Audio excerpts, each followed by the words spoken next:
우리가 함께 은혜 나눌 하나님 말씀은 에베소서 1장 13절에서 14절까지 말씀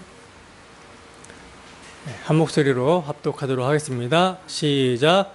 그 안에서 너희도 진리의 말씀 곧 너희의 구원의 복음을 듣고 그 안에서 또한 믿어 약속의 성령으로 인치심을 받았으니 이는 우리 기업의 보증이 되사 그 얻으신 것을 속량하시고 그의 영광을 찬송하게 하려 하심이라. 아멘. 성령 하나님의 행사 복주심을 찬송. 성령 하나님의 행사 복주심을 찬송이라는 제목으로 하나님 말씀 증거하도록 하겠습니다.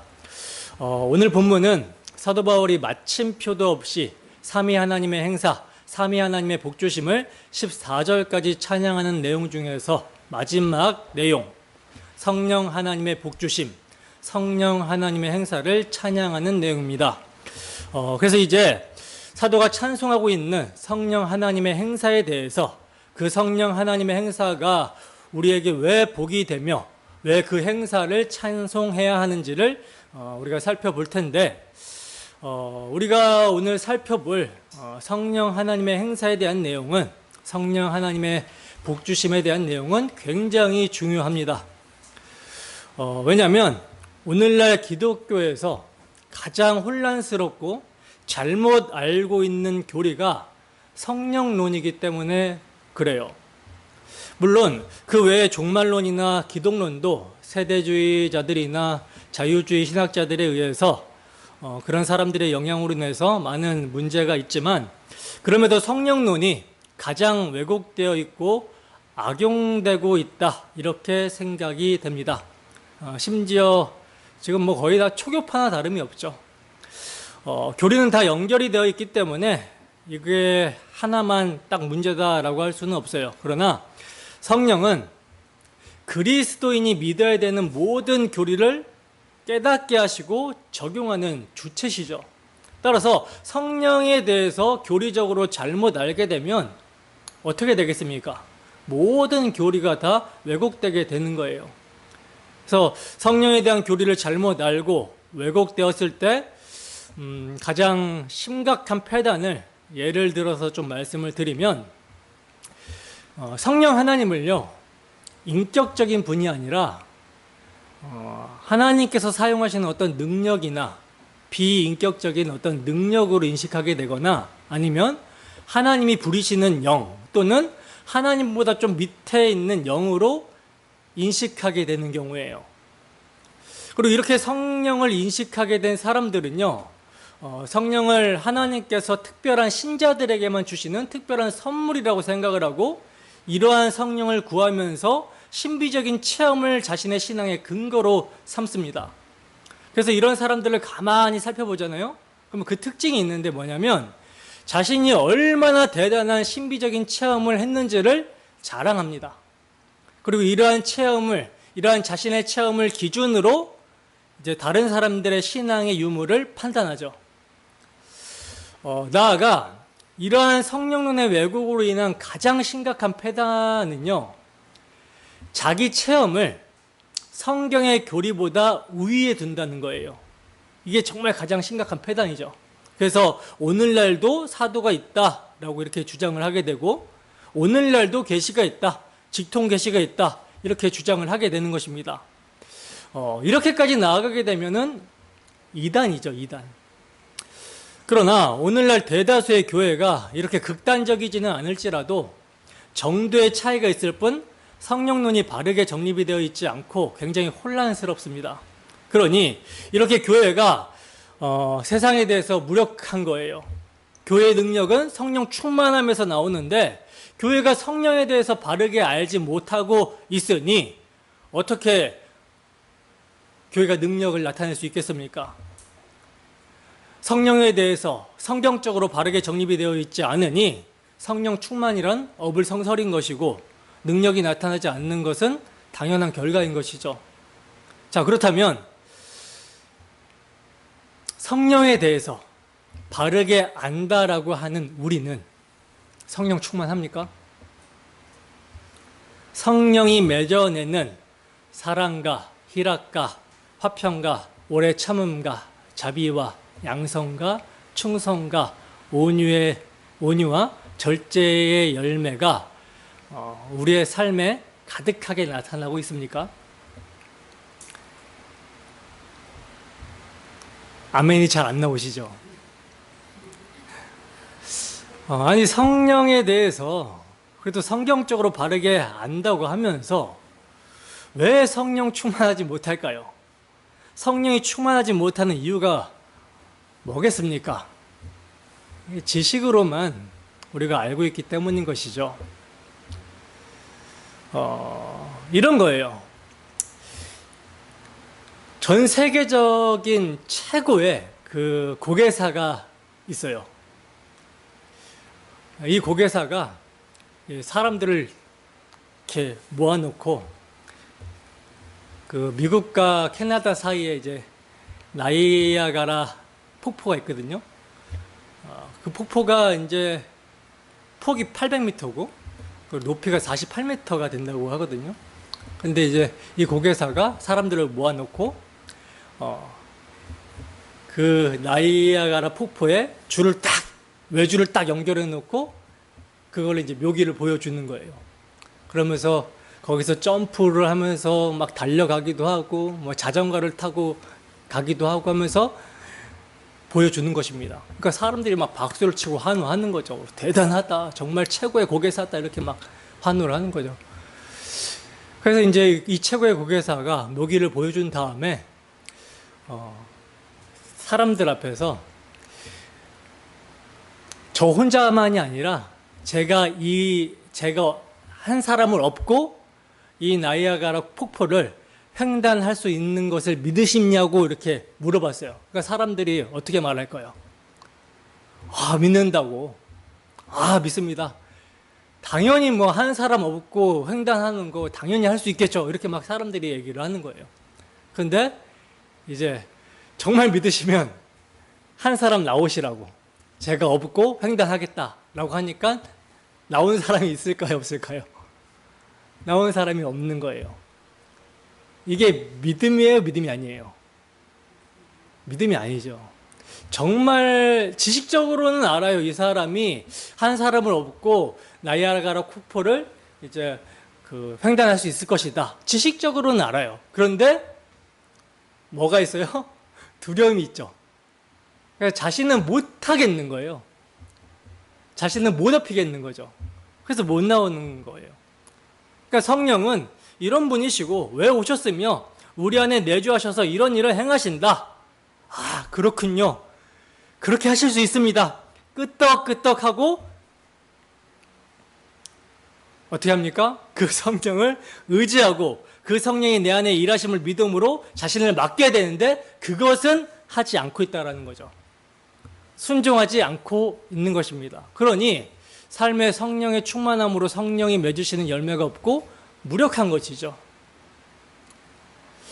그리고 믿음으로 순종하고 자신을 맡기지 않음으로 인한 성령의 탄식으로 우리 마음 깊은 곳에서 찬양이 터져 나오는 것이 아니라 탄식이 터져 나오는 거예요.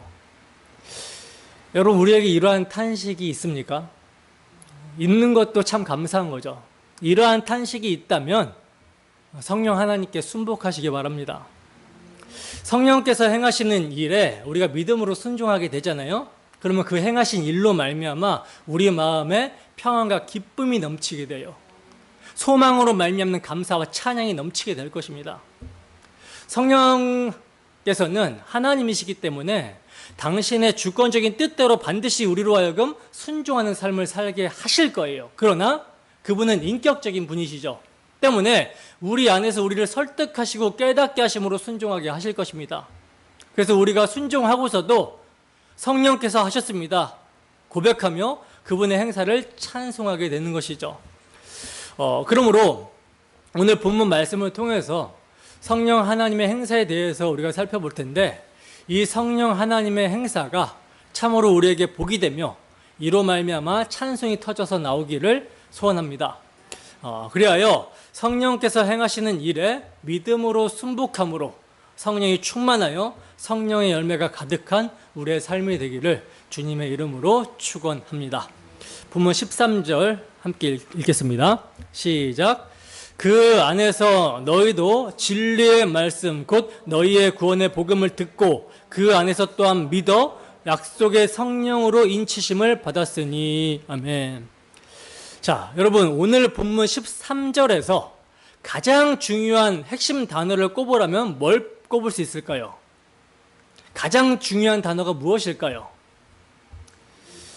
지금 우리가 성령의 행사, 성령의 복주심이라는 제목으로 지금 말씀을 살펴보고 있기 때문에 아마도 성령이 들어가는 이 단어, 성령의 인치심이라는 단어가 가장 중요하다라고 이렇게 생각하는 분들이 계실 거예요. 맞습니다. 성령의 인치심이라는 단어가 본문의 핵심이 되는 단어가 맞아요.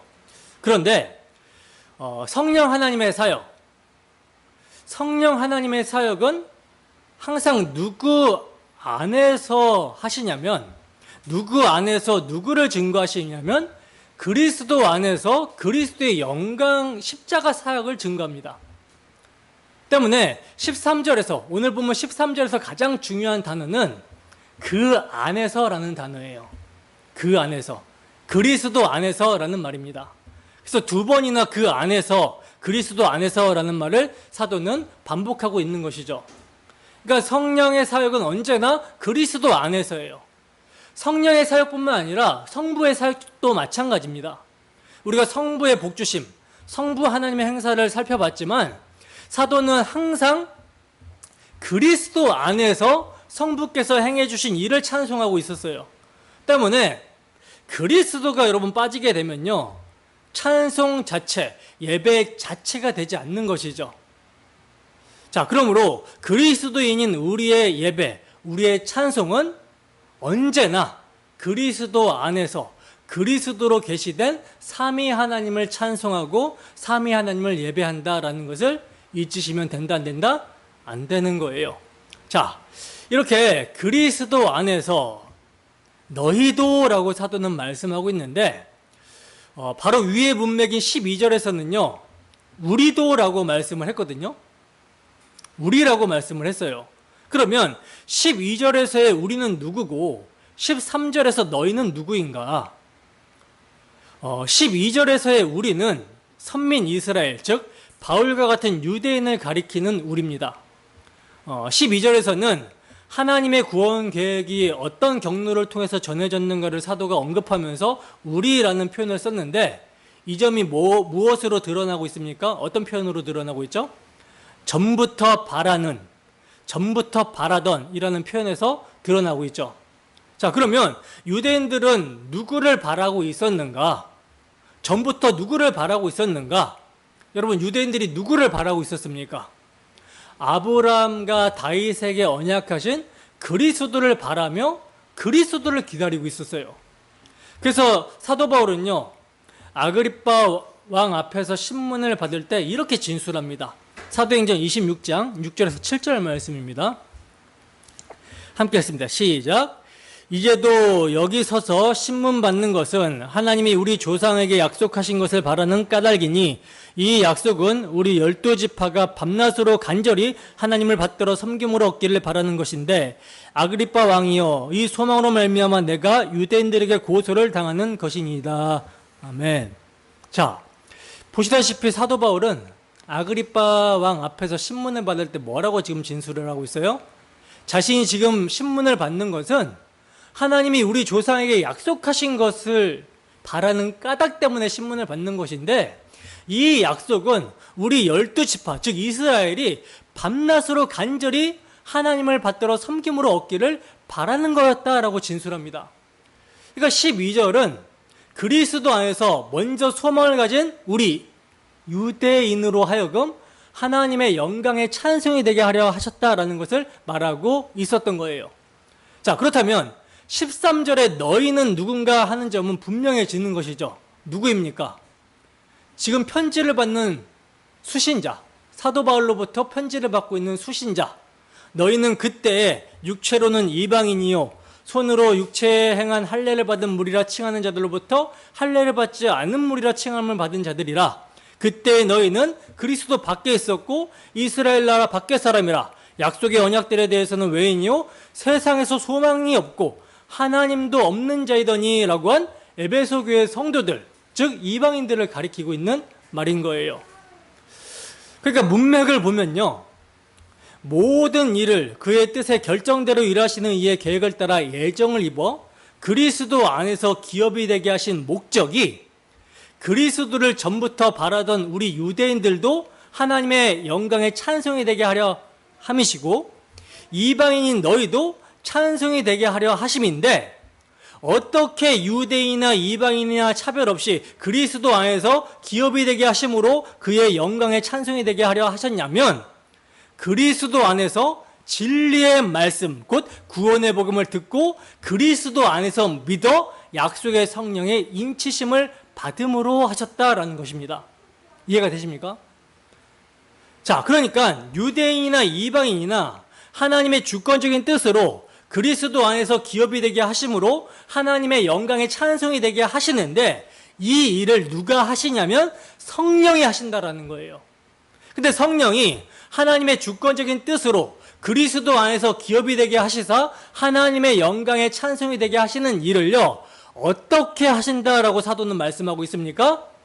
진리의 말씀 곧 구원의 복음을 들어 믿게 하심으로 일하신다라고 그러죠. 그러니까 여러분, 성령님의 사역 중에서 핵심적인 부분은 복음을 증거하시는 사역이라는 거예요. 복음 증거 사역. 그리고 이 복음을 듣고 깨달을 수 있도록 하시는 사역이 성령의 사역입니다. 그러니까 성령께서 깨닫게 해주시지 않으면 복음을 들어도 깨닫지를 못하게 되는 것이고요, 영원부터 만물을 창조하신 하나님 속에 감추었던 비밀의 경륜이 분명하게 드러났음에도 불구하고 비밀이 되어버리는 거예요. 따라서 성령께서 역사하실 때 복음을 듣고 깨닫게 되고, 나아가 이 깨달은 바를 나에게 적용시킬 수 있도록 믿음을 주신다라는 것이죠. 그리고 이렇게 십자가 복음을 깨닫고 믿어서 십자가에 못 박히신 예수를 주와 그리스도로 고백하는 자들에게 성령께서는 이 구원이 취소될 수 없음을 보증해 주시기 위해서 내주하시는 것입니다. 찾아와 주셔서 거주하시며 끝까지 떠나지 않으신다라는 거예요. 이것이 성령 하나님의 주된 사역이에요. 그러니까 성령의 사역의 초점이 다 어디 있습니까? 다 예수 그리스도와 그분의 십자가 복음과 관련된 것이죠. 바로 이것이 성령의 사역이에요. 근데 여러분, 이러한 성령께서는요, 갑자기 오셔가지고 막 이런 일을 하시는 것이 아니라 이미 하나님께서 약속하신 성령이고, 주님께서도 아버지께서 약속하신 성령이라고 말씀을 하시죠. 그러니까 약속대로 오셔서 일하시는 성령입니다. 약속대로 오셔서 사역하시는 분이라는 거예요. 따라서 먼저 우리가 확고해야 할 점은요, 성령은 약속의 성령이라는 점입니다. 성령은 약속의 성령이라는 점이에요. 성경은 약속의 책이죠. 언약의 책, 약속의 책인데, 하나님께서는요, 구약 성경을 통해서 크게 두 가지를 약속해 주셨습니다. 첫째는 그리스도를 아브라함과 다윗의 자손으로 보내주실 것을 약속하셨고, 둘째는 성령을 보내주실 것을 약속하셨어요. 자, 에스겔서 36장 26절에서 27절 말씀을 함께 읽습니다. 시작. 또 새 영을 너희 속에 두고 새 마음을 너희에게 주되 너희 육신에서 굳은 마음을 제거하고 부드러운 마음을 줄 것이며, 또 내 영을 너희 속에 두어 너희로 내 율례를 행하게 하리니 너희가 내 규례를 지켜 행할지라. 아멘. 자, 보세요. 어떤 약속을 지금 주셨습니까? 어떤 약속을 주시고 있죠? 새로운 영을 너희 속에 두고, 즉 이전에 우리에게 있었던 영은 타락해서 하나님께 반응할 수 없는 죄와 허물로 죽은 영이에요. 이러한 영으로는 안 되기 때문에 죽은 영을 살리시겠다라는 것입니다. 이게 새 영을 주시고 새 마음을 주신다라는 것이죠. 나아가 그 새 영과 새 마음에 내 영, 하나님의 성령을 주신다라고 그러죠. 그래서 너희로 내 율례, 내 규례를 지켜 행하게 하시겠다라고 말씀합니다. 바로 이걸 약속해 주신 거예요. 이렇게 새롭게 되지 않으면 절대로 구원에 이룰 수 없다라는 것을 말씀해 주신 것입니다. 그리고 요엘서 2장 28절을 보시면 함께 읽습니다. 시작. 그 후에 내가 내 영을 만민에게 부어주리니 너희 자녀들이 장래일을 말할 것이며 너희 늙은이는 꿈을 꾸며 너희 젊은이는 이상을 볼 것이며. 아멘. 보세요. 그 후에 내가 내 영을 만민에게 부어주시겠다라고 약속을 하고 있죠. 만민에게, 즉 유대인뿐만 아니라 이방인들까지 예수 그리스도를 믿는 모든 자들에게는 성령을 부어주실 것이다, 이렇게 약속을 해주시고 있어요. 나아가 이사야서 32장 15절에 보면 이사야 선지자를 통해서도요, 마침내 위에서부터 영을 우리에게 부어주시리라 하고 이렇게 예언을 하고 있습니다. 심지어 잠언을 통해서도 나의 책망을 듣고 돌이키라, 보라 내가 나의 영을 너희에게 부어주겠다라고 이렇게 말씀을 하시고 있어요. 구약 성경에 이렇게 하나님께서 약속을 하셨는데 이제 정말로 약속하신 그 성령이 언제 강림하십니까? 오순절에 강림을 하십니다. 오순절에 강림을 하셨어요. 그래서 베드로 사도가 오순절에 설교를 하면서, 성령이 임한 베드로 사도가 오순절에 설교를 하면서 이는 곧 선지자 요엘을 통하여 말씀하신 것이니 하고 성령 강림이 약속의 성취임을 증언을 했던 것입니다. 그러니까 중요한 것은요, 성령님이 약속된 분이다라는 거예요. 약속되신 분. 오늘날 교인들이 자주 착각하는 것은 내가 열심히 기도를 하면 성령을 받는다라는 것입니다. 이게 틀린 말이죠. 물론 기도는 상당히 중요합니다. 하지만 우리가 기도했기 때문에 성령을 받는 것이 아니라 하나님께서 약속을 해주셨기 때문에 성령을 받게 되는 거예요. 하나님께서 약속하신 것에 대해서 기도를 할 때 하나님의 약속이 성취가 되는 것이지, 내가 아무리 기도를 많이 한다고 해서 하나님의 계획에도 없고 하나님께서 약속해 주시지 않은 것을 주시는 경우는 없습니다. 오순절 성령 강림 사건도 120명의 제자가 합심하여 기도를 했기 때문에 성령을 보내주신 것이 아니라 그보다 선수적인 아버지의 약속이 있었다라는 점을 우리는 유념해야 되는 거예요. 그들은 다만 아버지의 약속을 믿고 기도하면서 기다렸을 뿐이라는 것이죠. 따라서 항상 하나님의 계획과 약속에 의해서 우리는 기도를 하게 되고 그렇기 때문에 받을 수가 있게 되는 것입니다. 예수님께서 너희는 성령을 기다리라고 하셨을 때 제자들이 기다릴 수 있었던 것은요, 먼저는 예수님이 보내주실 것이라는 약속이 있었고, 그리고 아버지께서 약속하신 성령이기 때문에 제자들이 기다릴 수가 있었던 것이죠. 그것이 아니라면 헛된 기도, 헛된 기다림이 되는 것입니다. 그러나 항상 성도들의 기다림은 헛된 기다림일 수가 없죠.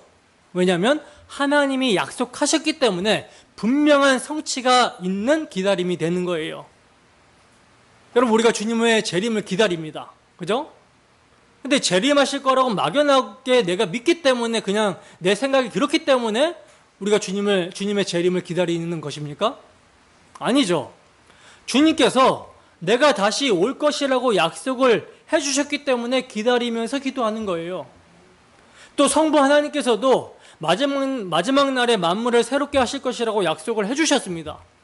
그렇기 때문에 그 약속을 근거해서 우리가 믿고 기도하며 기다리는 것이죠. 하나님의 약속이 우선시 되어야 되고 이것이 가장 중요하다는 거예요.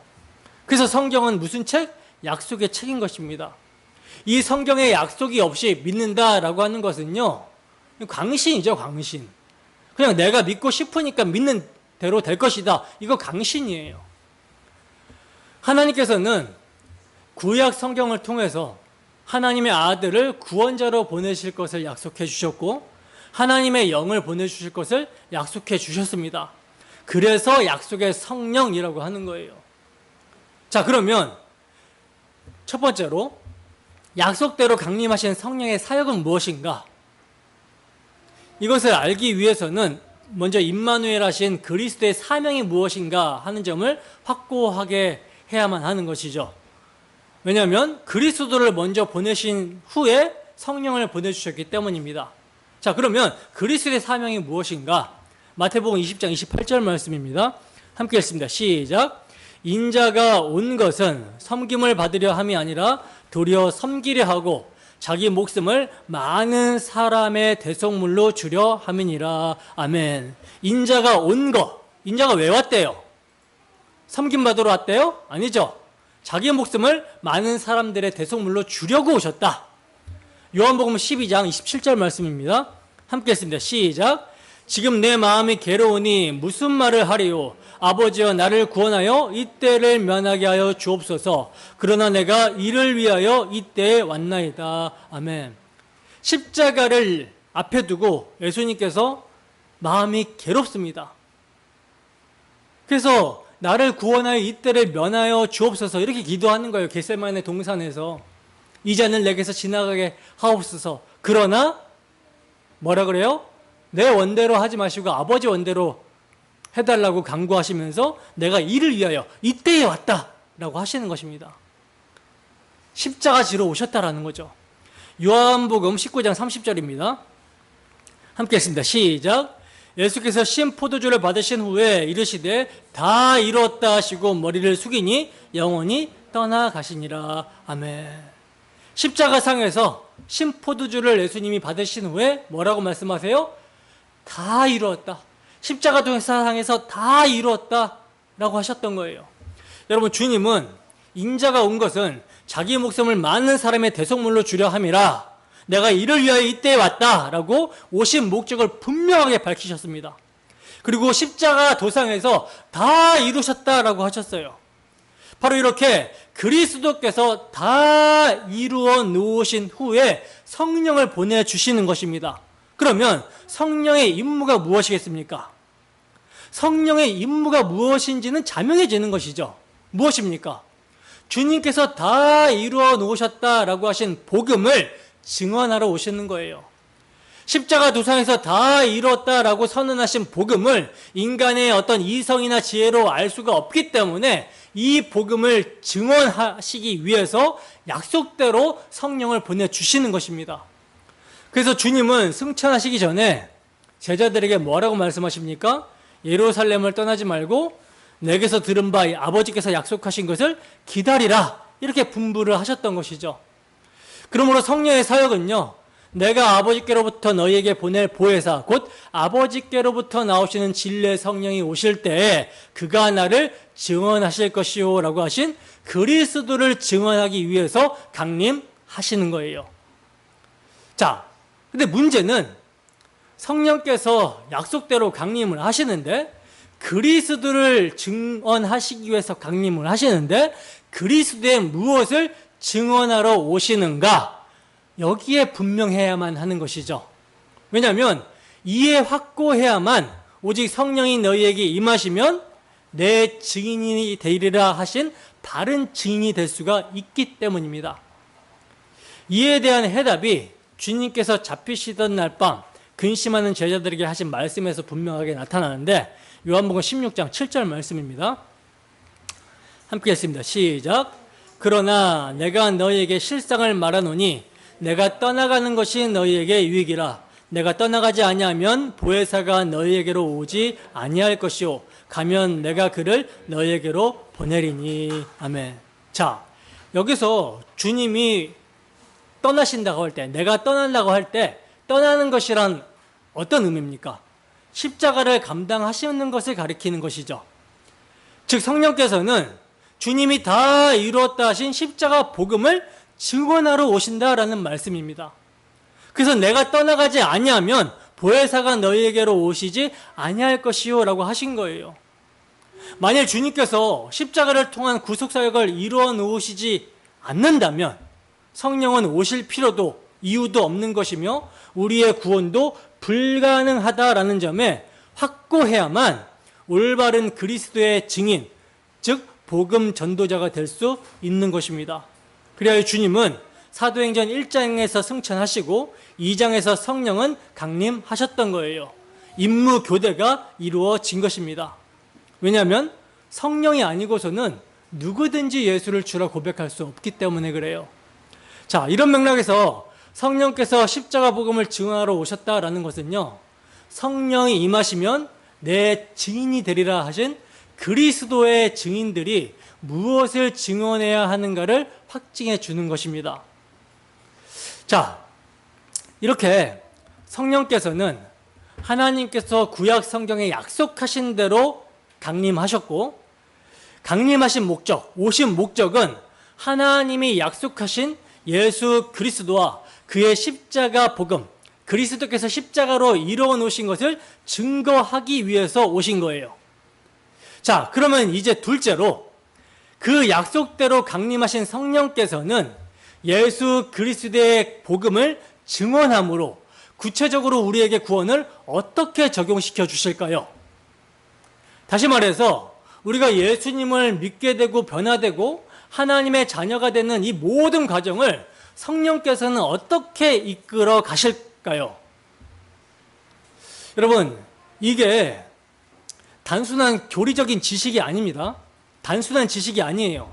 이 교리가 나의 구원과 굉장히 밀접한 연관이 있다는 것입니다.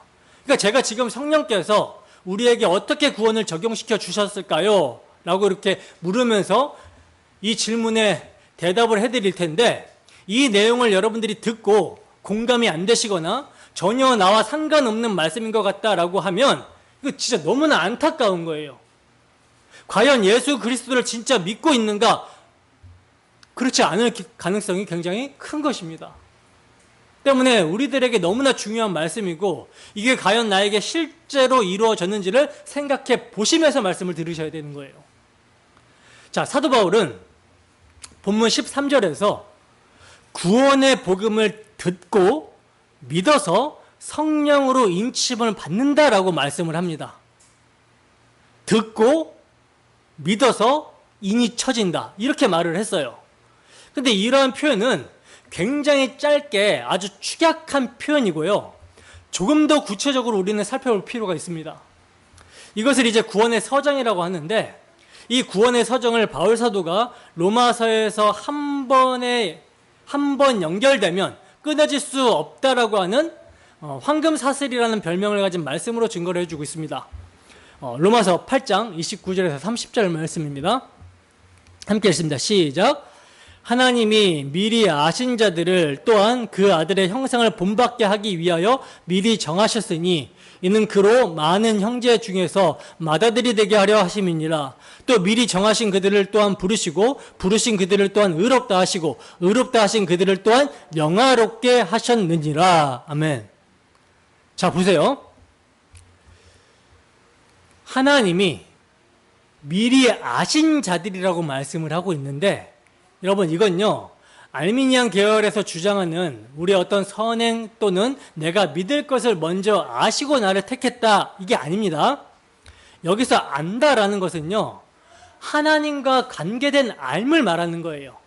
성경에서 남자를 안다, 여자를 안다라고 표현할 때 부부 관계, 친밀한 관계, 동침하다라고 하는 표현이거든요. 그와 같이 하나님과 관계하는 자기 백성으로 두셨다라는 것을 안다라고 지금 사도는 이러한 단어를 사용하고 있는 거예요. 이러한 의미에서 미리 아시고입니다. 자, 그러면 하나님이 나는 너 모르겠다라고 하시는 것은 뭐겠어요? 정말 하나님이 이 사람이 어떠한 사람인지 몰라서가 아니라 하나님과 관계 없다, 관계 없는 사람을 모른다라고 하시는 것이죠. 그러므로 여기서 안다라고 할 때는 하나님이 그를 자기 백성으로 택하신 것을 말하는 것입니다. 자, 그래서 이렇게 하나님이 자기 백성으로 관계하기로 미리 아신 자들을 하나님의 아들의 형상을 본받게 하기 위해서 미리 하나님의 백성으로 정하셨어요. 결정하신 것이죠. 하나님이 미리 아시고 결정을 하신 것입니다. 그리고 이제 이 사람들을 부르십니다. 자, 여기서부터는 뭐냐면 역사 속에서 부르시는 거예요. 방금 정하시는 데까지는 창세전이죠. 창세전. 시간이 시작되기 전이에요. 하지만 부르시는 것은요, 지금 우리가 살고 있는 이 시간 속에서 부르시는 것입니다. 자, 이렇게 부르시고, 그리고 그렇게 부르신 자들을 의롭다 하십니다. 뭐예요? 칭이죠. 의롭다 해주시고 또 그들을 영화롭게 해주셨다, 이렇게 말씀합니다. 여기서 영화는 완료형으로 사도가 말씀하고 있지만 시간에 살고 있는 우리가 볼 때 이 영화는 가시적으로 아직 이루어지지 않았죠. 앞으로 우리가 하나님 나라 가게 될 때 완전히 변화될 그 상태를 영화라고 하는 거예요. 그러니까 여기서는 지금 부르심과 의롭다 하심과 영화롭게 하심으로 세 가지로 이렇게 구원의 서정을 말씀했는데, 근데 이 중간중간에 들어갈 것이 꽤 있습니다. 그래서 이 점을 좀 살펴보려고 하는 거예요. 자, 먼저 부르심입니다. 부르심. 이제 구원의 서정을 지금 살펴보는 거예요. 성령께서 어떻게 구원의 모든 과정을 적용하시면서 이루어 가시는지를 살펴볼 건데, 먼저 부르심입니다. 부르심을 이제 신학적인 용어로 소명이라고 하는데, 쉽게 이렇게 보시면 돼요. 복음 선포, 전도라고 보시면 됩니다. 하나님이 우리를 부르실 때 복음을 선포하게 하심으로, 또 전도를 받게 하심으로, 또 여러분들이 성경을 보게 하심으로, 이게 다 복음으로 우리를 부르시는 거예요. 이러한 부르심을 개혁 신학에서는 외적 부르심 이렇게 표현을 하는데, 굳이 그렇게 나누지 않고 좀 간단하게 말씀을 드리려고 합니다. 하나님이 복음으로 우리를 부르신다. 이 부르심이 순서상으로 제일 처음에 있어요. 이것은 곧 인류가 죄로 인하여 사망의 종로로 타게 된 비참한 상태라는 것을 먼저 선포하고, 이 비참한 상태, 죄값인 사망에서 우리를 속량하시기 위해서 예수님께서 십자가에서 죽으심으로 우리의 죄를 용서하셨다라는 이것을 전하는 거예요. 죄의 비참함과 이 죄를 십자가 대속의 피를 흘려주심으로 대신 갚아주신 예수님의 복음을 전하는 것이죠. 자, 이 복음 선포가 뭐다? 부르심이에요. 부르심.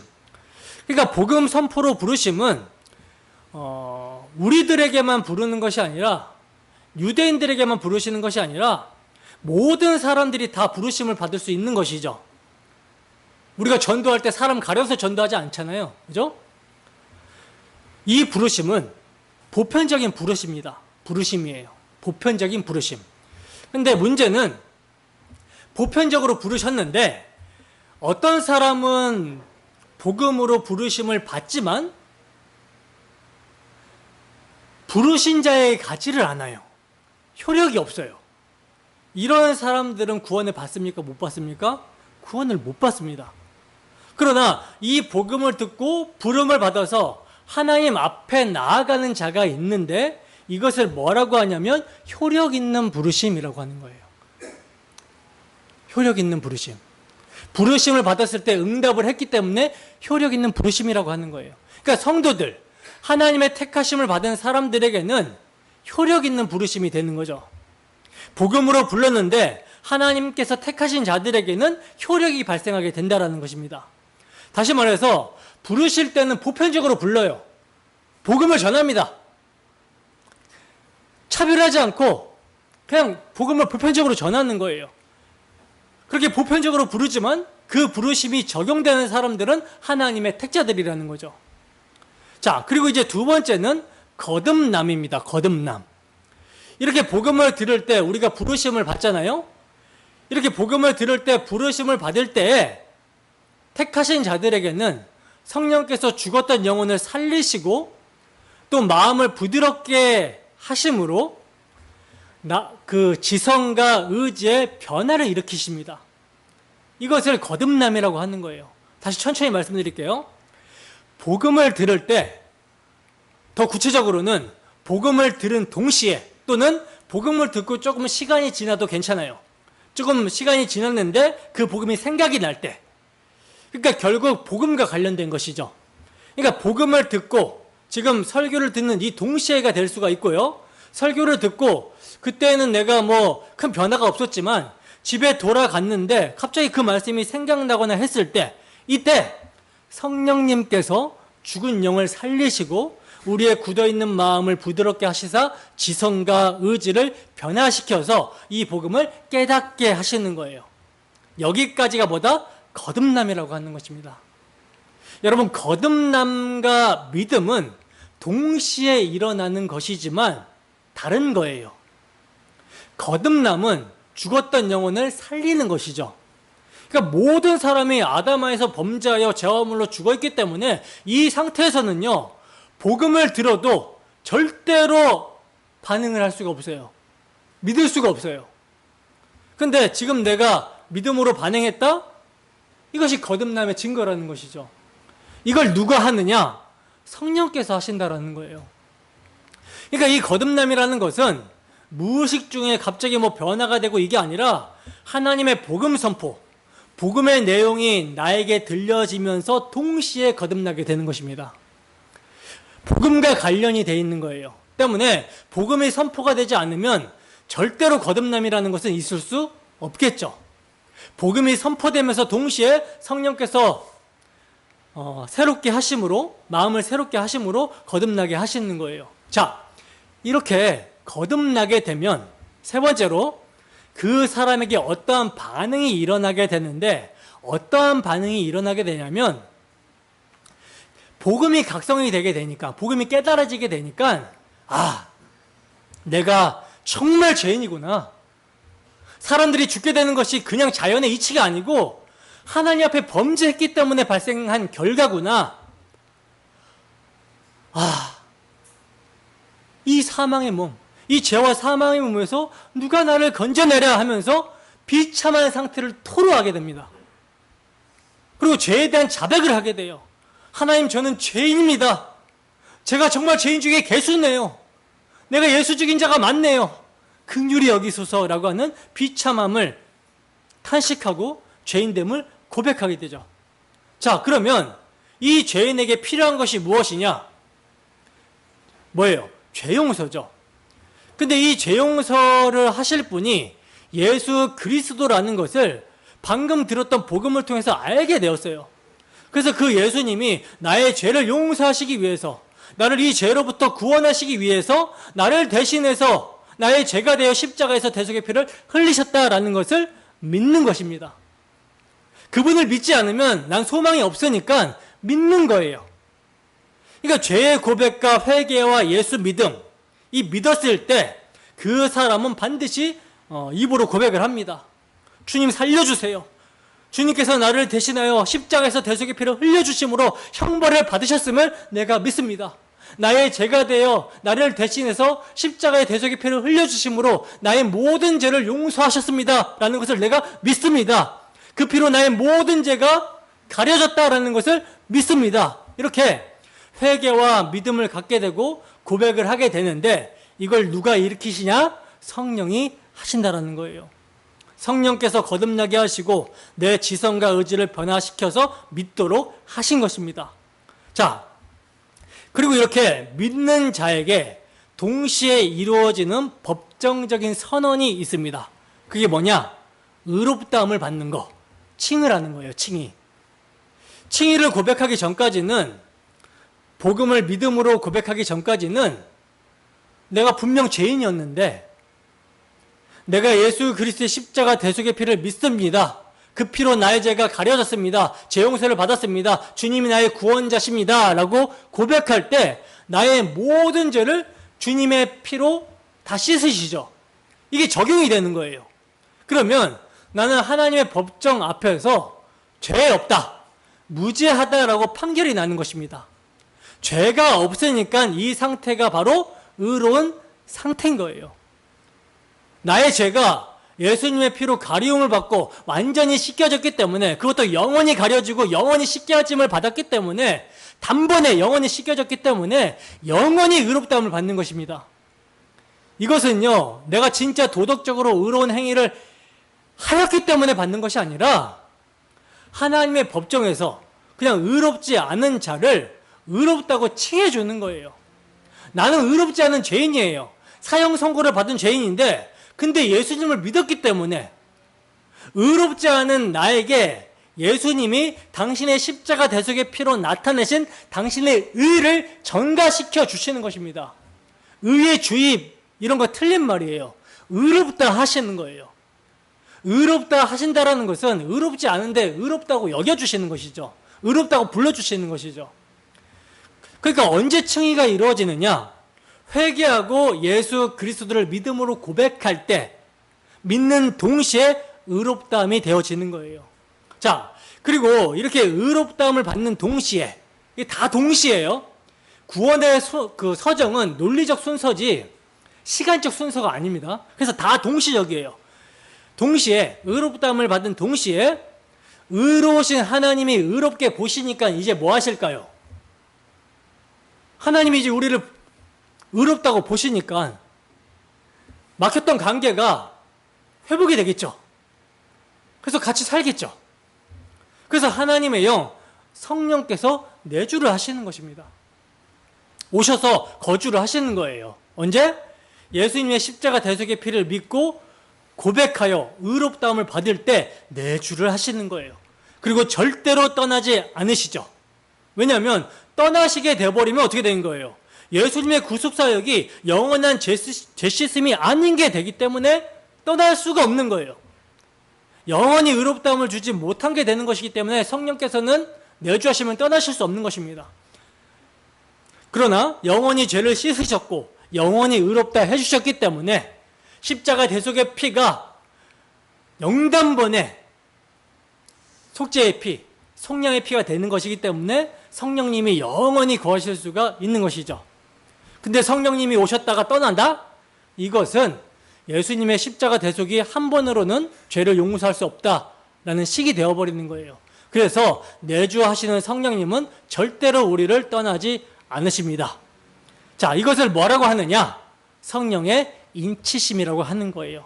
성령의 인치심. 그러니까 성령의 내주가 곧 성령의 인치심, 도장을 찍는 것처럼 도장을 찍으면 보증이 되죠. 구원이 취소될 수 없다라고 하는 보증이 되는 것입니다. 자, 그리고 이제 이렇게 성령의 내주가 있게 되면 이 사람은 어떻게 살게 될까요? 성령의 내주가 있게 되면 우리를 성전 삼으시고 성령께서 계시면 이제 성령의 통치를 받으면서 살아가게 되겠죠. 자, 이것을 그리스도 안에서 거룩하게 구별된 삶, 성화라고 하는 거예요. 성화. 성령께서 통치하심으로 그 통치를 받는 성도를 거룩하게 구별된 삶으로 살아가게 만드시는 것입니다. 그러니까 칭의 후에 의롭다함을 받은 후에 아직 우리의 그 몸의 구속, 영화가 일어나지 않았기 때문에 성도에게 찾아오는 육체의 소욕, 제 욕망이 있는데 이것을 죽여가시는 것입니다. 이미 이게 그리스도의 십자가에서 함께 못 박혔고 함께 죽었잖아요. 그리스도 안에서 죽었기 때문에 이 욕망에 끌려다니지 않고 욕망을 죽이면서 하나님이 기뻐하시는 뜻대로 살아갈 수 있도록 성령께서 이끌어 가시는 것, 이것이 성화의 삶이라고 하는 거예요. 근데 이 성화의 삶을 성령께서 어떻게 이루어 가십니까? 어떻게 이끌어 가십니까? 이 성화도 복음의 지속적인 적용으로 이루어지게 되는 것이죠. 성령의 사역은 그리스도의 영광, 십자가를 증언하며 모든 진리 되시는 그리스도께 인도하시는 것이기 때문에 성화도 복음의 적용으로 성화됩니다. 이미 그리스도와 함께 십자가에 못 박혔다라는 것을 계속 복음을 통해서 상기시키고 죄를 끊어내게 하시는 거예요. 그래서 은혜의 수단인 말씀과 기도로 복음을 계속 묵상하고 입으로 고백하게 될 때 이게 나에게 복음으로 적용이 되면서 쉽게 말해서 그리스도의 사랑이 우리에게 계속적으로 부어지면서 거룩에 대한 열망을 갖게 되고 하나님의 뜻대로 살고자 하는 열망을 갖게 되고 죄와 싸우게 되는 것입니다. 그래서 성화의 동력 또한 복음의 계속적인 적용이에요. 자, 그렇게 그리스도의 사랑이 우리를 이끌면 자기를 부인하고 자기 십자가 지는 사랑하는 삶을 기꺼이 즐거운 마음으로 살아가게 됩니다. 성령 충만할 때겠죠. 성령의 지배를 받을 때.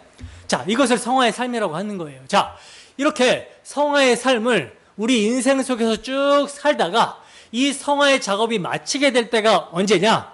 임종 때죠. 임종 때. 임종 때.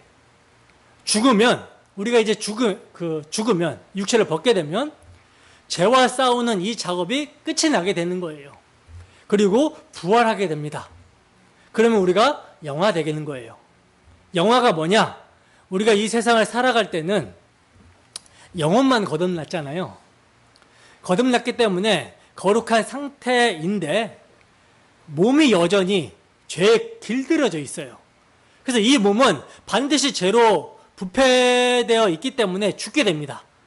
죽지 않고 이걸 그대로 가져갈 수가 없겠죠. 죄로 오염된 몸이니까.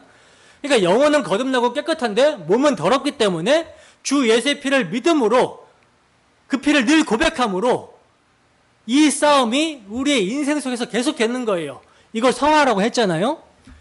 그래서 성화의 작업은 우리가 죽을 때 끝나요. 그리고 부활하게 되면 몸이 변하게 됩니다. 그러면 이제 거듭난 영혼과 거듭난 몸이 되는 거예요. 그러니까 새롭게 된 몸과 함께 완전히 거룩한 상태로 하나님 나라에 들어가게 돼서 하나님의 통치를 받아 살게 되는 것입니다. 이게 끝이에요. 이게 구원의 서정의 끝입니다. 그러니까 지금 우리는 그리스도 안에서 성령의 인도하심 가운데 그리스도의 사랑의 강건하심을 받아 거룩하게 구별된 성화의 삶을 살다가 영화롭게 되는 거, 이거 남은 것이죠. 자, 그 전에 부르심, 거듭남, 회개, 믿음, 의롭다함, 성령의 내주, 이거는요 다 이루어졌어요.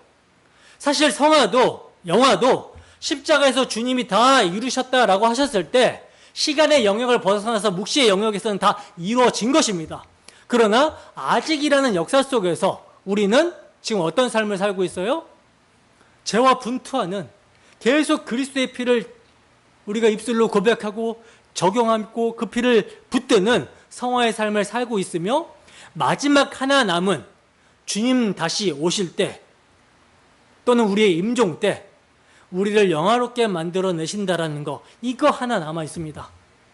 이 하나 남은 영화를 소망 가운데 바라보면서 이제 우리가 성화의 삶을 살아가는 것이죠. 근데 여러분, 우리가 이렇게 마지막 남은 약속, 그 주님이 다시 오실 때 우리가 영화될 거, 이것을 바라보면서 성화의 삶을 살아가고 있는데, 근데 이 성화의 삶을 살아갈 때 정말 너무나도 영광스러운 것은 뭐냐면, 성령께서 우리로 하여금 믿게 하시고 믿는 우리를 사용하셔서 아직까지 믿지 않고 있는 예비된 하나님의 백성들을 뭐 하신다? 부르신다라는 거예요. 예비된 하나님의 백성을 부르시는데 먼저 부르신 우리를 사용하신다라는 것입니다. 나를 사용하셔서 그 하나님의 백성들을 불러주신다라는 것이죠. 그러면 나를 어떻게 사용하시냐? 나에게 복음을 주시고 그 복음을 말하게 함으로 다른 사람들을 불러주시는 것이죠. 우리가 비록 세상의 기준으로 봤을 때 부족하고 모자라 보이고 그래도 우리를 사용해 주십니다. 예수님께서 처음 불러주신 사람들, 사도들도요, 별 볼 일 없는 사람들이었고요, 초대교회 성도들도 문벌 좋은 사람들이 거의 없을 정도로 세상의 기준으로 볼 때는 정말 별 볼 일 없는 사람들이었어요. 하지만 하나님께서는 이런 자들을 일부러 택하여서 세우신 것입니다. 하나님께서 다 하신다라는 것을 그들을 통하여 보여주시기 위해서, 그래서 뭐 특별히 잘난 것 없는, 오히려 좀 모자란 사람들을 다 부르셔서 그들의 능력이 아니라 성령의 능력으로, 그들을 성령 충만하게 하심으로 복음을 깨닫게 하시고 복음을 전할 수 있는 담대함을 주셔서 복음을 전하게 하시는 거예요. 그래서 많은 영혼을 구원하도록 인도하셨던 것이죠. 그러니까 결국 하나님이 사도들을 사용하셨던 거, 초대교회 성도들을 사용하셨던 거, 시대마다 주의 성도들을 사용하셨던 거, 또 우리를 사용하셨다는 것은요, 뭐 우리가 잘났기 때문에가 아니라 아무 쓸모없는 우리들을 성령의 능력으로만 하나님이 구원을 일으키신다라는 것을 보여주시기 위해서 부르시고 세워주신 거예요. 자, 그러면 여기에 우리가 동참되니, 이러한 하나님의 사역에 동참이 되니 실컷 전도하고 많은 영혼들이 돌아오게 되었을 때, 하나님, 나 이렇게 열심히 냈으니까 나에게 상 많이 주세요, 이렇게 말할 수 있습니까? 없죠. 다른 이들보다 엄청나게 수고했을지라도 이 모든 것이 하나님의 은혜로, 성령의 역사로 된 것입니다. 때문에 성령 하나님께 찬양을 돌리게 되는 거예요. 우리의 마음의 소원을 일으키시는 분으로 인해서 지금 이렇게 된 것이니까. 그래서 사도의 찬양이 성부, 성자, 성령으로 마치고 있는 것입니다. 시작과 끝이 모두 다 하나님의 은혜예요. 하나님의 능력이었습니다 하고 이렇게 마치게 되는 것이죠. 이렇게 우리가 오직 성령으로만 일을 할 수 있다라는 것을 말씀해 주시기 위해서 주님께서는 성령을 기다리라고 하시고, 오직 성령이 너에게 임하면 너희가 권능을 받게 될 것이고, 원래는 권능이 없는데 권능을 받게 될 것이고, 예루살렘과 유대와 사마리아와 땅끝까지 이르러 나의 증인이 될 것이다 라고 하신 것입니다. 권능이라는 거, 능력이라는 거 여러분 헷갈리시면 안 돼요. 뭐 병자가 낫고 뭐 기적이 일어나고 표적이, 이게 능력이 아니라 이 복음에 담대할 수 있는 거, 이 복음을 부끄러워하지 않고 이 복음에 생명을 걸 수 있는 거, 이걸 능력이라고 하는 거예요. 그래서 제자들이 성령에 임하니까 정말로 권능이 임해서 증인이 되었죠. 십자가 앞에서, 전에는 성령이 임하기 전에는 십자가 앞에서 다 도망한 자들이, 모른다고 저주하며 부인한 자들이 성령이 임하고 그 성령이 충만하자 어떠한 박해도, 어떠한 순교도 마다하지 않고 복음의 증인이 되었습니다. 그래서 저들이 선포하는 그 부르심으로 인해서 많은 사람들이 부름을 받아서 또 그리스도인이 되었던 거예요. 다 하나님의 능력인 것이죠. 그러므로 우리는 복음을 전파할 때 성령을 의지하면서 복음의 나팔을 불어야 하는 것입니다. 로마서 10장 14절에서 15절 말씀 함께 읽습니다. 시작. 그런즉 그들이 믿지 아니하는 일을 어찌 부르리요? 듣지도 못한 일을 어찌 믿으리요? 전파하는 자가 없이 어찌 들으리요? 보내심을 받지 아니하였으면 어찌 전파하리요? 기록된 바 아름답도다 좋은 소식을 전하는 자들의 발이여함과 같으니라. 아멘. 여러분, 믿지 않는 일을 주여라고 부를 수 없겠죠. 그리고 그 주님에 대해서 들어보지 못했는데 어떻게 믿을 수가 있겠습니까? 그리고 누군가가 전해주지 않으면 들을 수도 없는 것이죠. 그리고 아무나 전할 수 있는 것이 아니라 보냄을 받아야 되는 거예요. 보냄을 받아야 전할 수가 있는 것이죠. 그래서 기록된 바 아름답도다 좋은 소식을 전하는 자들의 발휘함과 같으니라 하고 사도는 말씀하고 있는 것입니다. 그러니까 복음을 전파하도록 보냄을 받은 사명이 정말 아름답고 막중한 것인데, 이를 위해서 우리를 부르셨다라는 거예요.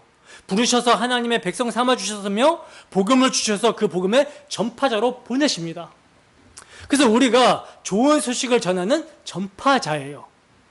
여러분, 우리에게 복음 전파자를 보내주시지 않으셨다면, 그래서 전해주는 자가 없었다면 들을 수가 없었을 것이고, 그래서 듣지 못했다면 믿지 못했을 것이고, 믿지 못했다면 믿지 못하는 분을 어떻게 부를 수가 있었겠습니까? 그러니 그 결국은 심판일 수밖에 없는 것이죠. 지옥 형벌일 수밖에 없는 거예요. 근데 하나님이 먼저 부르신 자들을 복음 전파자로 보내셔서 복음을 전하게 하셨기 때문에 우리가 듣고 믿고 부를 수가 있었던 것입니다. 구원을 받을 수가 있었던 거라는 거예요.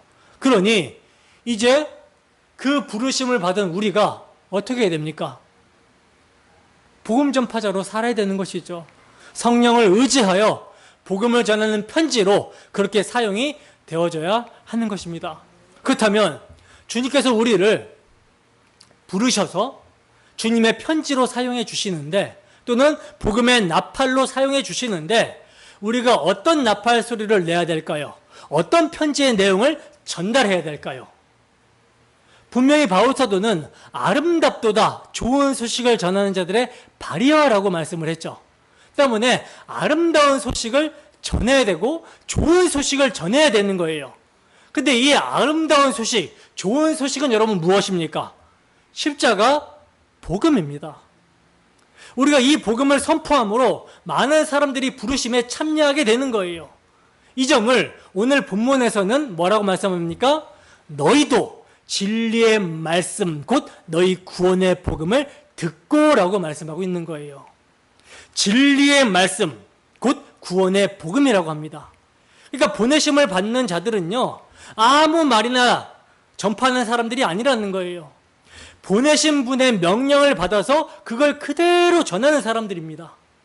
우리를 보내시는 분은요, 내 아들 예수 그리스도의 십자가 대속의 복음을 전하라고 하셨어요.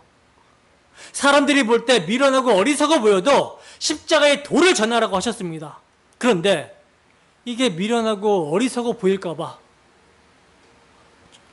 이거 사람들이 이거 그대로 전하면 이거 받아들일까? 조금 포장하자 하면서 내가 임의로 사람들이 좋아하는 말을 하게 된다면 이 사람은 보냄을 받은 사람이에요? 보냄을 받은 사람이 아니죠. 항상 보냄을 받은 사람은요, 보내신 분의 그 말씀을, 그 명령을 그대로 전해야 되는 거예요. 그러니 무엇을 전해야 됩니까? 예수 그리스도와 그분의 이루신 일, 십자가 대속의 복음을 전해야 되는 것입니다. 그래서 우리를 가리켜서 그리스도의 편지, 그리스도의 향기라고 하는 거예요.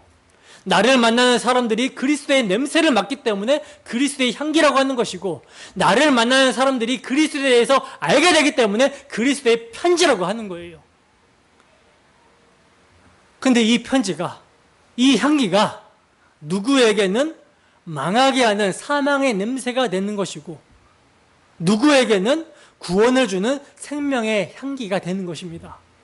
그러므로 보냄을 받은 사람은요, 정직하고 정확하게 십자가의 도, 구원의 복음을 전해야 하는 거예요.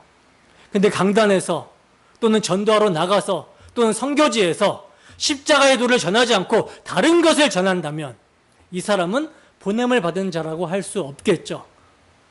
보냄을 받지 않았으니까 스스로 간 거예요. 자기 스스로 간 것입니다. 그가 목사든 뭐 선교사든 그것과 상관없이 그냥 스스로 간 거예요. 뭐 하려고? 자기 말 하려고. 근데 그 말을 듣고 사람들이 또 엄청나게 좋아하죠. 자기 말을 하는 사람들이 엄청 좋아해요. 그런데 그렇게 자기 말을 하는 자를 좋아하는 자를 성경은 뭐라고 하냐면 진리의 사랑을 받지 못해서 진리를 사랑하지 않기 때문에 미혹의 역사를 하나님이 보내신 것이라고 증거를 합니다. 따라서 우리가 전해야 될 것은 오직 복음이라는 거예요.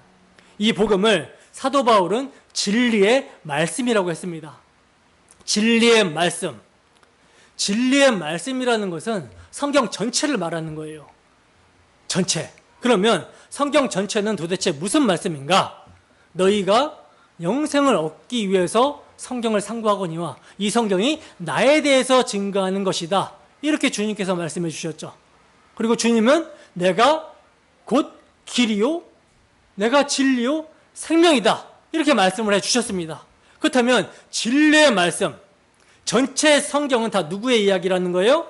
예수 그리스도와 그분이 행하신 일, 십자가, 복음의 이야기라는 거예요. 따라서 보내심을 받은 자는 이것만을 전해야 되는 것입니다. 성경은 세상 사람들이 말하고 있는 철학적인 사변이나 또 인간이 정의하고 있는 이건 거짓 진리죠. 이런 것들을 진리의 말씀이라고 하지 않아요. 성경에서 진리의 말씀이라고 하면 오직 예수 그리스도, 그 복음만을 말합니다. 그래서 특별히 사도 바울은 구원의 복음이라고 할 때 너희의 구원의 복음이다라고 이렇게 표현을 하고 있는 거예요. 너희의 구원의 복음. 이게 무슨 말이냐?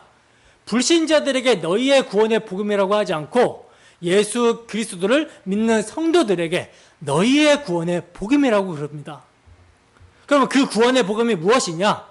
사도 바울은 고린도전서 15장에서 성경대로 그리스도께서 우리 죄를 위해 고난받고 죽으시고 성경대로 장사 지낸 바 되셨다가 성경대로 사흘 만에 부활하신 예수 그리스도의 십자가와 부활, 이것이 내가 받은 복음이고 내가 너에게 전한 복음이다라고 말을 하고 있어요. 그리고 이 복음이 바울에게 받은 성도들이 전해야 되는 복음인 것이죠. 이 복음이 바울 때부터 지금까지 계속해서 전해져서 지금 우리에게까지 전해진 것입니다. 이렇게 전하는 사람들을 보냄을 받은 자들이라고 하는 거예요. 그 외에 다른 걸 전하는 사람들은 그가 진심으로 전한다 하더라도 종교 사기꾼이 되는 것입니다. 자기가 진심으로 확신에 차서 전한다 하더라도 종교 사기꾼이 되는 거예요. 십자가의 도, 이 구원의 복음을 전하는 설교자라야 부르심을 받고 보냄을 받은 사역자입니다. 그 외에 철학적인 사변, 인간적인 생각을 전하는 자는 부르심과 보내심을 받았다라고 할 수 없는 거예요. 전도자, 모든 그리스도인들도 마찬가지입니다. 우리 그리스도인이 전해야 되고 불신자들이 들어야 될 구원의 복음은, 진리의 말씀은 병고침을 받거나 잘 먹고 잘 사는 것을 말하는 건강과 부의 복음이 아니에요. 나아가 사회주의를 실현하고 사회 정의를 이루자라고 하는 해방신학에서 말하는 사회 복음도 아닙니다. 각 개인의 영혼을 죄와 사망에서 구원해 주시기 위해 희생의 피를 흘리신 하나님의 아들의 죽음, 십자가 대속의 복음을 전해야 되는 거예요. 죄로 인해 죽은 영혼을 살리는 복음, 죄를 없이 하여 거룩하신 하나님의 얼굴을 마주하게 하는 복음, 이 복음만이 성경이 말하는 복음이고 진리의 말씀입니다. 그리고 이 복음을 전할 때 우리가 간과하지 말아야 될 점이 있죠. 그게 무엇입니까? 복음 전파는 성령의 나타나심, 즉 성령과의 동역이 있어야 된다라는 것을 간과하면 안 되는 거예요. 아무리 제가 여기서 유창하게 복음을 전했다 할지라도 이 복음을 성령께서 사용해 주시지 않는다면 거듭남도 없을 것이고 성화도 없을 것입니다. 성령과의 동역이 있어야 된다는 거예요. 이 점이 데살로니가전서 1장 5절에 명백하게 기록되어 있는데, 이는 우리의 복음이 너희에게 말로만 이른 것이 아니라 또한 능력과 성령과 큰 확신으로 된 것임이라. 우리가 너희 가운데서 너희를 위하여 어떤 사람이 된 것은 너희가 아는 바와 같으니라 합니다. 그러니까 우선 복음은 언어를 통해서 전해지는데, 그러나 말로만 이르는 것이 아니라 오직 능력과 성령과 큰 확신으로 된다는 거예요. 이것을 스가랴 선지자는요, 만군의 여호와께서 말씀하시되 이는 힘으로 되지 아니하며 능력으로 되지 아니하고 오직 나의 영으로 되느니라 하고 말씀합니다. 따라서 복음을 전할 때 성령님의 역사심을 떠나서는 한 사람도 거듭날 수 없고 예수를 주라 할 수 없으며 구원에 이를 수 없다라는 사실을 알고 어떻게 해야 됩니까? 항상 성령을 의지하고 성령께서 전파하는 복음의 말씀을 사용하여 주시기를 간구해야 하는 거예요. 우리가 성령을 의지하여 참된 복음을 부지런히 전할 때 성령께서 그 복음을 사용하셔서 듣는 자로 하여금 마음을 열어 예수님의 생명을 심어주십니다.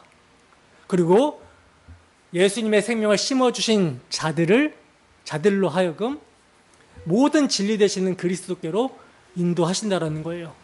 그러므로 말씀 사역은 언제나 성령님을 의지해야 하는 것이고, 성령의 사역은 필히 말씀 사역이 되는 거예요. 그 목사님은 말씀 사역 하시는군요. 저는 성령 사역합니다. 이건 말이 안 되는 것입니다. 말씀 사역이 곧 성령 사역이고, 성령 사역이 곧 말씀 사역인 거예요. 본문 14절입니다. 함께 했습니다. 시작. 이는 우리 기업의 보증이 되사 그 얻으신 것을 속량하시고 그의 영광을 찬송하게 하려 하심이라. 아멘. 보시면 성경대로 십자가 복음을 전하고 성령께서 이 복음을 사용하여 주셔서 믿어 거듭나게 하시면 그 사람은 마음과 입술로 주 예수님에 대한 믿음을 고백하게 되는데, 그렇게 믿음 고백하는 자에게 성령께서 내주하심, 곧 인쳐주신다라는 말을 받아서 이는이라고 하는 거예요. 이는. 성령께서 이렇게 내주하여 인치셨다라는 것은, 인을 쳤다라고 하는 것은 도장을 찍다라는 의미인데, 사도는요, 하나님이 우리의 기업에 보증을 하기 위해 계약서에 도장을 찍듯이 성령으로 인을 쳐서 보증해 주셨다라고 하는 것입니다. 그러니까 계약서는 도장이 찍혀 있어야 소유로 인정이 되잖아요. 이처럼 성령의 내주, 인치심은 하나님의 소유, 기업 삼으셨다라는 것을 권위 있게 보증해 주게 되는 거예요. 이것을 좀 예를 들면, 우리가 부동산을 구입하려면 계약을 하고 뭘 줘야 됩니까? 보증금을 줘야 되죠. 약 10%를 주는 것은요, 내가 반드시 그 물건을 사겠다라는 의지가 보증금입니다. 보증을 하는 거죠. 하지만 보증금을 주고 나서 알아보니까 그 물건을 사면 더 큰 손해가 된다면 어떻게 하죠? 보증금을 포기하기도 하죠. 근데 만약 보증금으로 건물 전체 금액을 주었다. 이건 뭐예요? 이건 무슨 말이에요? 결코 포기하지 않겠다라는 것을 말하는 거죠. 마찬가지로 하나님이 성령으로 마치 계약서에 도장을 찍듯이 인치심으로 보증하셨다라는 것은요, 하나님께서 우리 같은 죄인을 구속하시기 위해서 보증금을 일부만 주신 것이 아니라 자신의 생명을 몽땅 주신 것을 성령으로 인을 쳐서 보증해 주시는 거예요. 하나님이 자기 피로 값을 주고 사셨다. 자기 아들을 화목제물로 주셨다.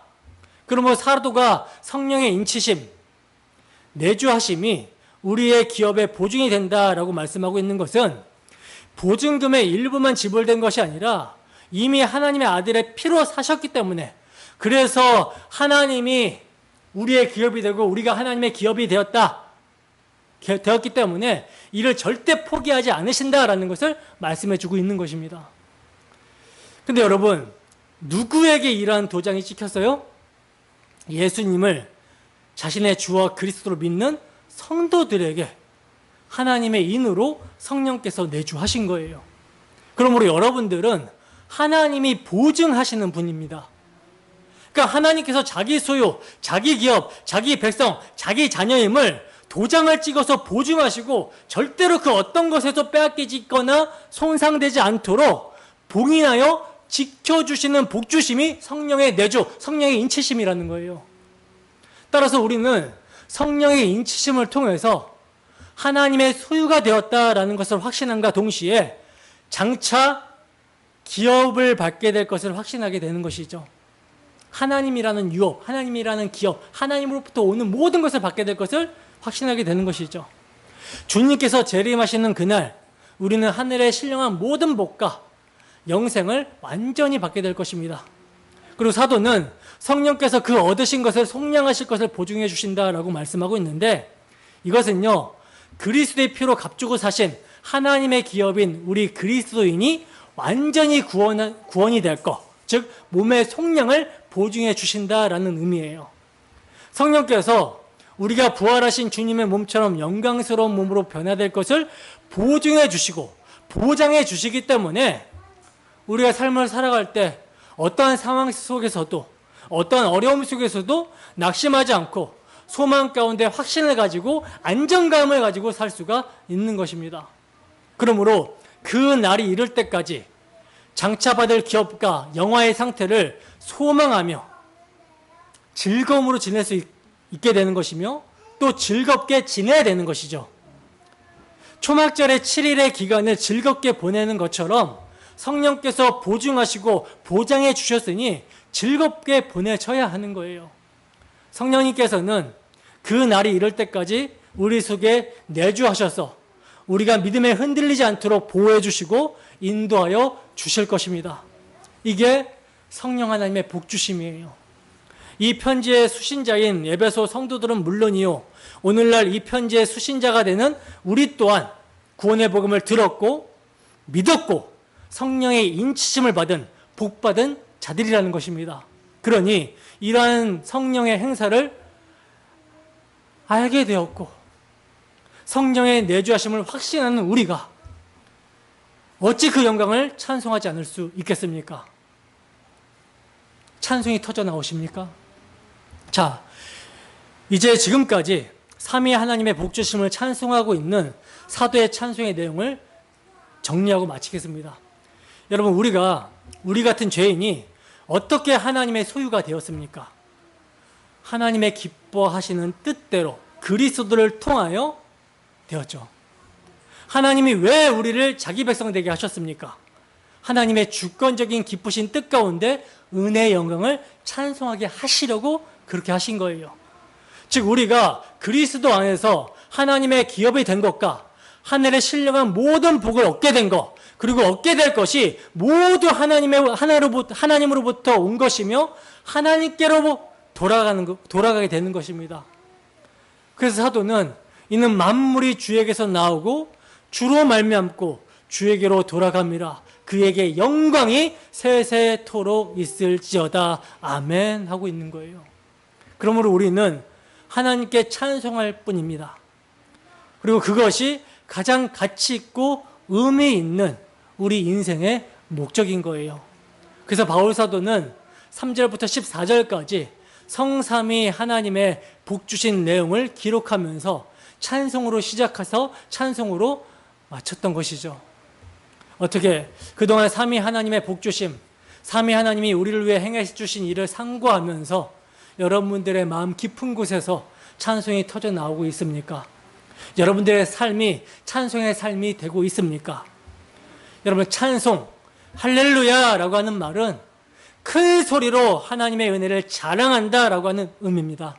한 주도 성령의 인도하심 가운데 삼위 하나님께서 우리에게 행해 주신 일, 놀라운 복 주심을 잊지 말고 그 구원의 은혜를 노래하며 고백하며 기도로 전도로 바울 사도처럼 우리도 그 은혜의 영광만을 찬송하게 되기를 주님의 이름으로 축원합니다. 기도하겠습니다.